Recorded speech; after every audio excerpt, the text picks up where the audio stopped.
За Кочани се води предистражна постапка и за други лица, има уште десетина инкриминирани действија, вели републичкиот обвинител Љупчо Коцевски. Покрај пораките на инспекторите на УЈП со сопственикот на дискотеката има уште многу пораки кои се предмет на истрага. Кои се лица и институции се опфатени во предистрагата, Коцевски не смее да објави, меѓутоа тврди дека јавните обвинители нема да пропуштат ниту едно действие. За пораките на инспекторите и газдата на Пулс знаело и обвинителството и судот и МВР, а биле пратени и до адвокатите. Вчера со разговор со обвинителите имаме стигнато докази дури во јули, откако е поднесено обвинението. Меѓутоа предистражна постапка не можеме да споделуваме никакви информации.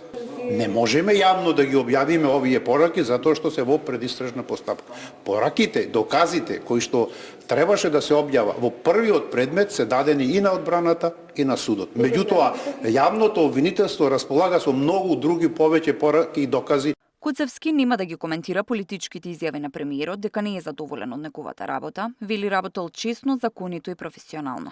Дали очекува непристрасно судење, со оглед на тоа што инспекторот од УЈП кој се допишувал со газдата на Пулс е брат на вд-претседателката на Кривичниот суд, Коцевски вели судот е надлежен за тоа, а тие како обвинителство за рекордно време поднеле обвинение. Можете да го поставите на судот, ние сме сепак странки, нашата задача ја завршивме во рекорден рок.